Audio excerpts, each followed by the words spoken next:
got it. Late Night with the Devil, right? Great. I feel immediately like I'm going to potentially be dabbling in forces unknown by having a microphone and bringing these guys out for an interview.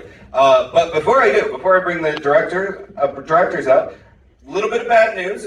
Due to unforeseen circumstances, Kevin Smith is not able to join us tonight.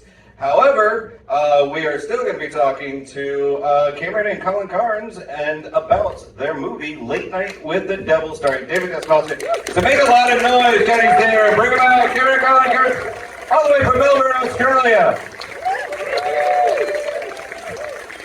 Thanks, guys. Hello. Good evening, Night Owls. Thanks for hanging around, everyone. Really appreciate it. Yeah. You don't mind if we have a little drink? We're just a bit delirious. Well, as I was saying to you backstage, like, out of the many things I really enjoy about this film, the commercial kind of bumper graphics I love, and I was saying to them, I need it on a t-shirt. I need the Night Owls skeleton on a t-shirt. Would you guys be into that? Yeah. I get it. Well, we'll whip that up for you. I'll get my kids onto it or something. Yeah. I also talked about this earlier. I think it's worth repeating that you have this room full of fans, and you also have a fan and one Mr. Stephen King that called this absolutely brilliant. That seems like a pretty nice compliment. Yeah, we can die happy men, basically. No, that was, God, yeah, what an honour. And, you know, it was like we were having a chat with Joel earlier, Joel Anderson, who's one of our EPs, a great friend of ours, and helped a lot with the script. And we were talking about King and just how he kind of invented our childhood, basically. You know, those decades we grew up felt like King was, was there kind of, hovering over us. And so it's quite surreal. It's an honour, so yeah. It's a good blurb. It's a good blurb. As part of your childhood, also like just this TV era, this setting is, I think, part of your childhood. It's kind of part of mine as well. And I was thinking about this element of in the 70s, in the 80s even, when moments like this would happen on TV, well, maybe not like this, but when these event moments would take place on TV, you either had to see it or you missed it. And maybe in some cases it would end up in maybe a news broadcast, but that had to be a very big deal. And then it enters into the realm of almost like urban legend. Like, did you ever hear about that time that Jack Delroy conjured a demon? Yeah. Talk about that as like the setup to the film. Well, I mean, we had an element like in Australia. We were unfortunately we didn't get Johnny Carson and Dick Cavett and those guys in the 70s and 80s. We knew they existed and that they were huge, but in Australia we had our own Antipodean version. Although the guy happened to come from the Bronx, and his name was Don Lane.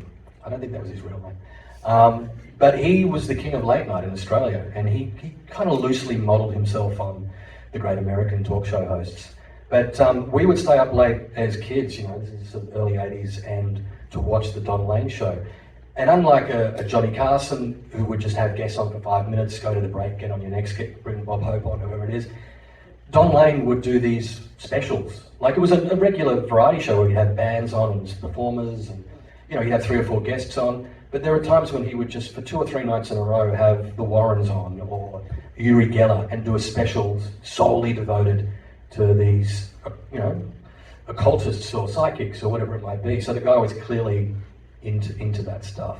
So, we both have a memory of seeing Don on with James Randi, this infamous episode where James Randi, the magician turned skeptic, who we based Carmichael on, took issue with Uri Geller and his spoon bending techniques and tried to show Don how he got away with it. And Don said, "But look, you're cheating." He said, "Yeah, I'm cheating because I'm doing it's a trick. This is what Uri does." And he didn't like it, and he swiped all of these spoons off the table and stormed off his own show. And you might think, it was just a bit of showmanship, good for ratings, but he meant it. He really meant it. And we both have a memory of watching that. It's like you say, whether we did, I'm not sure. But everyone you speak to in Australia remembers that night. Yeah. it's like it's entered folklore. It's he said something like, as he was walking off set, "I'll be back, but you won't." Like something like "piss off" to That's right. to the Randy. We might have stolen that line for one of the scenes early on in the prologue. Yeah. Where he's he's copying shit from the punk girl. Yeah. And, And with that, I mean, you pull from a lot of moments from the 70s. So there's this, I guess, this sense of reality to this, the verisimilitude of this. It feels tangible. It feels like something that actually existed, Night Owls. And then you have David Dastmalchian, who does a great job in this film and really gets the well-deserved leading role, gets to show his range here. A little bit of Don Lane, which some of us might be aware of. It seems like a little bit of Dick Cavett. Yeah, sure. But also this, I think you even call it out in the film, this all shucks Midwestern vibe, which is kind of David. that's David to a T. He's just the sweetest guy. Yeah, We didn't know when he was cast that he was from Kansas City or wherever. It's just it just all made sense, because our instincts always were that he was just the guy. But there were so many little things like that that proved. Where do you think, what David brought to Jack Delroy, where does that kind of begin, and then David end and Jack begin? Maybe perhaps association with cults aside. Well, he's told us a few things, but I mean, he is that character that whole time, and sometimes it's, it's hard to, because obviously he has to go to some really dark places as well, and it's always funny to see him sort of shift out of those. the 20 days he was Jack Delroy, Yeah. like he was in character all of the time. So that's David to us in some ways. I mean, we're good friends, but he's always going to be Jack Delroy to me. Put on that beige suit. Yeah. Well, which is also, I mean, I think like a lot of really skilled late night hosts that can turn it on, on a dime and then do the vibe shift very quickly. Those little smiles, those little jokes. And now a word from our sponsors. We see that in the very behind the scenes moments with him as well. He's dapper, he's charming, and then we see these very hungry looks, these careerist looks. That's right. So I hope in the show proper that you can take that into it and see the sort of cogs working behind the eyes. There is something else. Once you've got a little glimpse of the real, do you ever really know the real Jack? I mean, that's kind of the question as well, because he's keeping secrets from everyone and maybe even from himself. And I think David's playing that he didn't even know the depths of his desperation and grief and all of that. So he just brought so many layers to it that in the script there was maybe 2 layers, and when David came on board there was suddenly 15. Crazy. I do have this character Gus, played by Rhys Alteria, I believe, and Gus looks to me like he fits within the Andy Richter, Ed McMahon, Guillermo kind of like sidekick world, and yet he's also a bit of he's like the moral compass, the moral center as well. You are not a bad man, Jack. I'm just curious about the relationship between Rhys and David, Jack and Gus, and kind of the organic development of that. Yeah, I mean, Rhys was a real discovery of ours. He hadn't done any screen acting before.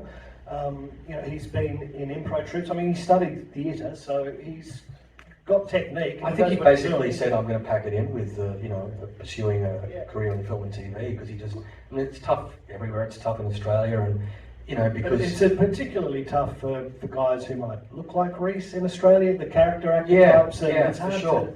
to get work. And I guess he felt deflated from that and didn't really pursue a career. But we came along, and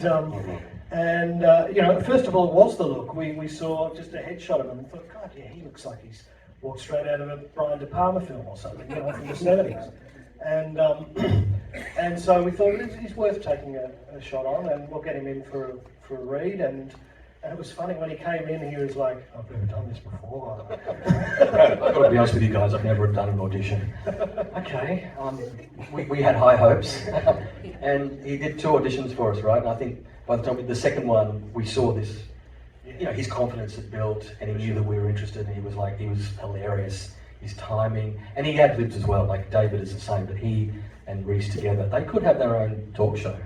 Like we would let the camera, we sometimes not call cut and just let it go and see what happened, and they'd riff like crazy, and you know, some of that stuff found its way into the film. So we were very fortunate, I think, casting pretty well, but then the chemistry was, you know, you never know until you're on set, and they were amazing together. Yeah, and I think, you know, just the way that we shot it, we had 3 cameras running the whole time, like a normal, you know, TV show would. 3 pedestal cameras, and you know, somebody like Reese, who maybe didn't have a lot of screen acting experience and know about hitting marks and stuff, it was great for him because, you know, he could just be loose and the cameras would follow him, and no marks at all. We said to the guys, and if the camera operator said, "Oh, it'd be nice if they were a bit," they would say, "No, it's okay. Things can go a bit wrong. It's fine. It's live TV." Well, as I think we were talking about a little bit earlier, the set, the Night Owl set is a character as well. Like, it feels lived in, it feels like a real talk show, and you went to great lengths to replicate that, perhaps to the discomfort of your actors under the lighting too. Speak to some of those. So the lighting, we were shooting in a studio in Melbourne, which was great. Had a lighting grid, but we filled it with all old period lights. So, you know, they were all park cans. That have been sitting in some rental warehouse for decades. And there's something about that light. It's just so harsh and unforgiving. And in a horror film, I think it kind of works, you know, putting these people under the spotlight and making them sweat. Who doesn't love an overlit horror movie, right? Yeah. The what did you call it earlier? The color palette is the shit rainbow. Shit rainbow. Shit rainbow. Yeah. Not the rainbow you want to taste. Do not taste that rainbow. The 70s setting obviously is a time when, you know, I mentioned earlier in the intro, you have, you know, in the blender here, you have Rosemary's Baby, The Exorcist, you have the kind of satanic panic that was very much emerging, and Michelle Remembers, and these occultists and paranormal investigators or researchers that were going on these talk shows. What other research did you find yourselves doing to accurately reflect this time period? Oh, I mean, every element. I mean, the music in particular, you know, like we had this ridiculously long playlist on Spotify of anything remotely, probably 60% Lalo Schifrin and Quincy Jones. Which I think you should share, by the way. I would love to check out that playlist, sure. Yeah. Oh, yeah. But we shared that with Roscoe. I mean, these are sort of unsung heroes here, like our composers, Roscoe Irwin, who did the jazz stuff. Yeah. Like, he turned that around so quickly, and he managed to get Melbourne's a music city. It's really got a good music scene. He got the city's best, you know, jazz musicians to come in and play those charts. It was such a joy to experience that. And then Glenn Richards from a band called Augie March. Some of you might have heard of Augie March, who's done music on all our films. He did the more atmospheric stuff. But both of them were the brief was, again, it's 1977, and, you know, go for broke kind of thing. Yeah, there's perhaps you know, there's some parallels that could be drawn with 2024.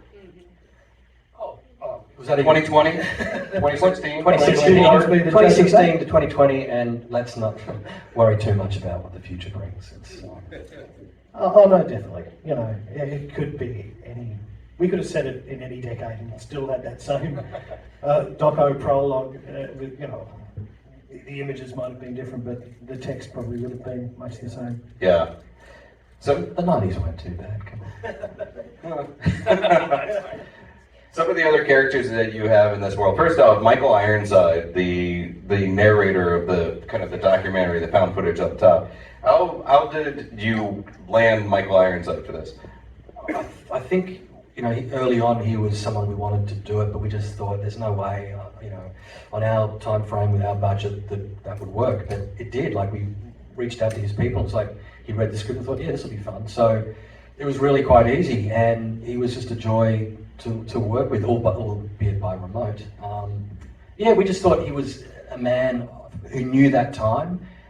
He got the references, and we wanted a sense that it might have been someone that knew Jack, that was a part of that universe, and could impart that, like it was a personal experience, but it was also, he could have that professional distance and that sort of 2 packs a day gravelly voice thing that he does. Yeah. Well, you mentioned, we won't worry too much about the future. I want to talk about the future of this universe, and then some of the other stuff that you guys have in the works here. This ending, I mean, especially since we've all seen it, this is great because we can actually talk a little bit on the spoiler side of things. Let's talk a little bit about the ending. Like, as much as you can say, you're probably getting lots of questions about it. What are some of the top questions you're getting, and what are you responding with? What the fuck just happened would be one. It's fair, okay. Why? What were you thinking? People come to us and say, what's your theory? And it's like, well, we're more interested in hearing what other people think. We've kind of got our own sort of backstory hypothesis as to what has occurred, but we always intended it to be a point of discussion, and hopefully for people to walk out of a cinema, if they've been engaged, for most of it, to have a conversation. So, whether you're seeing what went to air or what went down in Jack's sort of, he's in his psychic sort of breakdown, or is it Carmichael Haig still conjuring his wonders, because he's obviously pretty good with the worms, or is it just you guys being a bit fucked in the head and imagining it yourself? So, look, it's all up for grabs as far as we're concerned, but, we'd rather not say, right, this is the gospel of what took place. But hopefully there's enough resolution there that you go away feeling reasonably satisfied, I hope. Oh, I mean... Yeah, like David wanted, there's a reading where he actually has killed everyone in the studio as well. And David was up for that reading of it. Yeah. So, I think you can walk away with that. When he's, I don't know whether he's hallucinating, revisiting, however your interpretation, but at the end where he's by his wife's bedside again, this really great moment where she's in pain, she's trying to connect with him, again, either hallucination, memory actually happening, and he's looking towards camera. Yes, yeah. And it's this great, small, like really significant acting moment. Like, was that part of your plan? Was that David? Talk about that choice, because it's so powerful. Yeah, that's a good question. I think it was in the script. It's in the script. Yeah. But, yeah, David absolutely sold that idea. And it was, he was looking into the audience's soul, into their eyes. And seeking forgiveness or Yeah. understanding or whatever it was. Yeah. You're right. What goes on at the bedside, whether that's a revisiting, a reliving, but with some...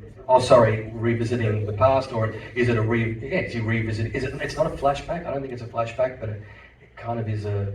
Whatever it is. It is what it is. I mean, in his kind of Faustian bargain, he got what he asked for. He did, yes. For one night, just for one night.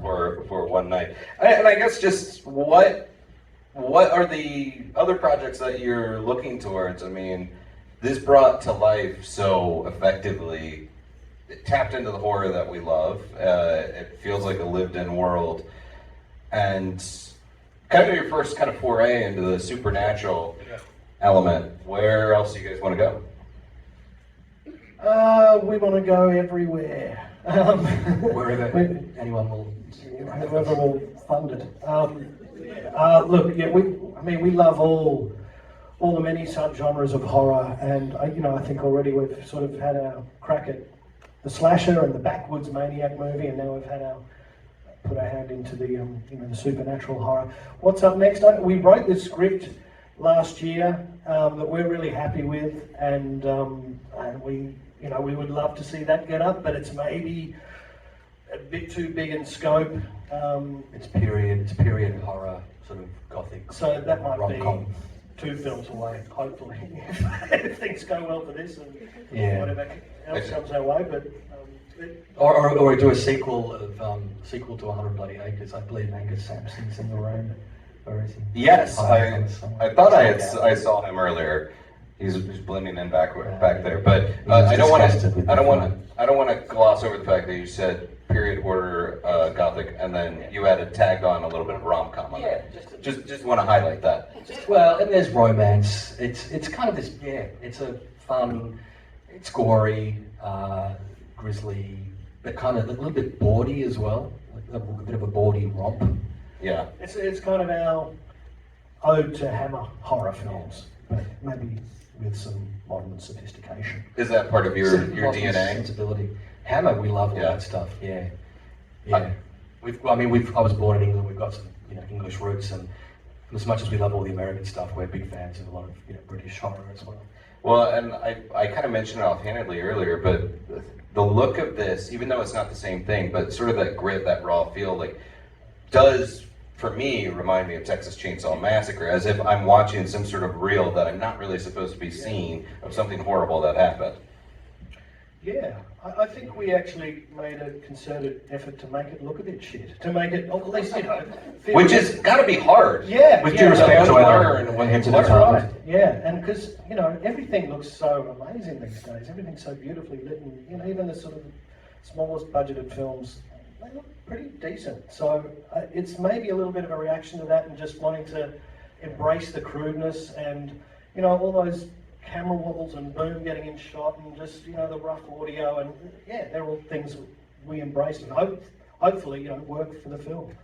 All right. Well, I think we're wrapping up on time, but and unfortunately, we are not going to have time for Cleo to come on. Not again. Not again. There was something that I only picked up on this viewing of it, that it's like they reference Cleo a couple times. Poor Cleo, she never gets up. Did you hear her singing though? She's doing scales. Oh, there you the go. last ad break. Yes, yeah, there you go. No time for Cleo, guys. However, I'm glad that you guys made time for Late Night with the Devil, So and I want you to make a lot of noise for the writers and directors. Thank you so much. Cameron and Colin Cairnes. Guys, thank you so much. This Thanks, was such a treat to watch. I really enjoyed it. Thanks, And Aaron. remember, it opens in theaters March 22nd, 2 days from now. It drops on Shudder on April 18th. Go see it in theaters, watch it at home afterwards, and bring your friends. And thank you to IFC Films, to Shudder, and Den of Geek. And guys, thank you so much. Thanks, guys. Like a bag. Thank you.